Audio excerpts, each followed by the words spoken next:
Guest introduction: Beth, who is manager of the Yellowstone Ranch. Beth Dutton has recently moved back to the ranch, but grew up there as a girl who is known for instigating the Western Virginia feud between the Hatfield and the McCoy families by dating both of their sons. She sided with members of the infamous Hatfield family amid a lethal feud over property lines with their Kentucky neighbors, the McCoys. On one side, Beth is an educated lady and an accomplished real estate agent.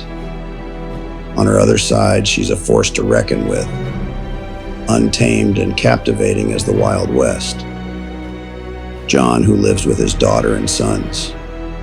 John is a war veteran who desperately needs a change of pace and a more relaxing way of life.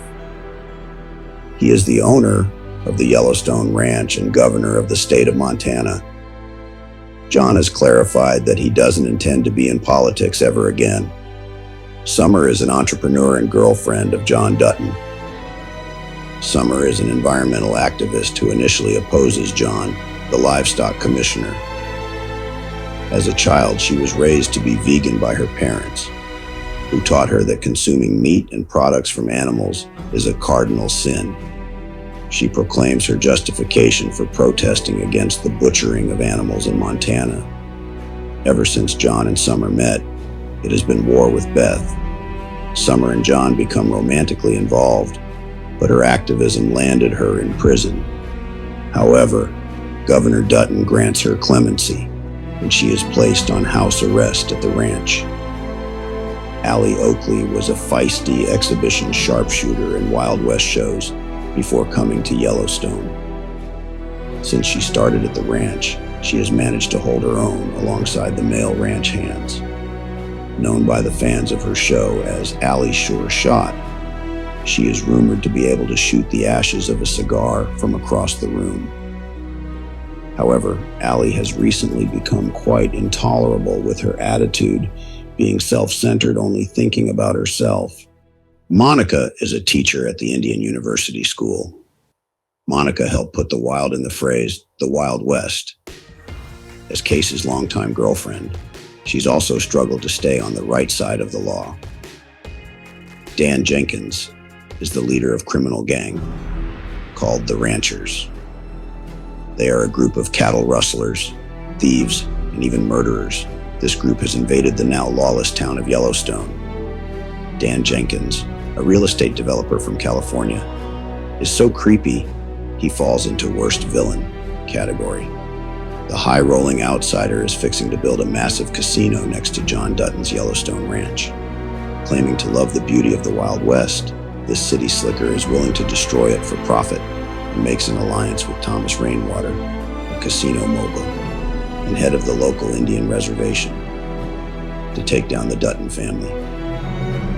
The townsfolk have high hopes that John can reinstate law and order on the streets, but Dan has vowed never to let that happen. Someone needs to finish him. Case Dutton, an American outlaw, and is the son of John Dutton. The poetic Case has always veered on the wrong side of the law since he could walk. He's a member of the Dutton family, married to an Indian girl, Monica, and considered an outcast by his father until their son Tate came into the world. During the Civil War, he engaged in guerrilla warfare, who settled on the Broken Rock Reservation with his wife Monica and son Tate. He befriended some of the locals, including Monica's brother, Robert, who was also a military veteran. Linnell Perry is a state senator. The tall tale telling Linnell is powerful, influential, and dangerous. She says, bullies need to be big, and I'm bigger than you. She is an ally and love interest to John Dutton. This rugged lady used to be a trick shooter in Bronco Bill's traveling Wild Western show. It would be best if you didn't double-cross this gal, as she's not called the bully of Montana for nothing. Rip Wheeler is the foreman of the Yellowstone Ranch. Rip is John's right-hand man, but rides the fence on both sides of the law. For this reason, his reputation terrorizes the outlaws of the Wild West. Rip is a cowboy animal herder who tends cattle on the ranch by trade, but his good looks drives women wild. However, he only wants Beth. As a result, he often supplements his thoughts with gambling. His famous quote, "I wish that they would come back to life so I could kill him again." Bronco Bill is a traveling entertainer. He always had a knack for the arts. He's a calm, self-contained individual with a great sense of humor. He's assembled a traveling brigade of entertainers called Bronco Bill's Traveling Wild Western Show. His troupe travels around the U.S. to perform their eclectic show of bronco riding, roping, trick shooting, and even Civil War reenactments. Ladies and gentlemen, boys and girls, we welcome you this evening to the greatest, the most authentic Wild West show in America.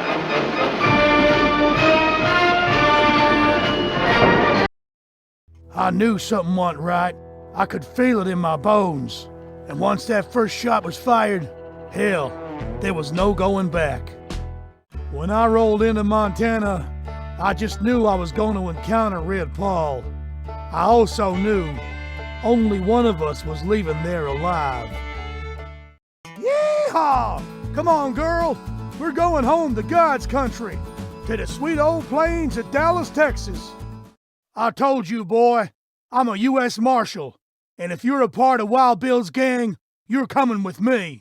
Riding through those plains of Montana took me back to my childhood, to a simpler time on the ranch. Although the most famous female gunslinger was Allie Oakley, Calamity Jane was a superstar in the Wild West rodeo shows. She was also the most notorious woman of the Wild West and would break the law in a heartbeat. Calamity Jane met Bronco Bill on his way to Yellowstone. They were both exaggerators and heavy drinkers, so they quickly became friends and involved. Calamity Jane was the rowdiest, most adventuresome woman Bronco Bill had ever met. He would not be surprised at anything she did.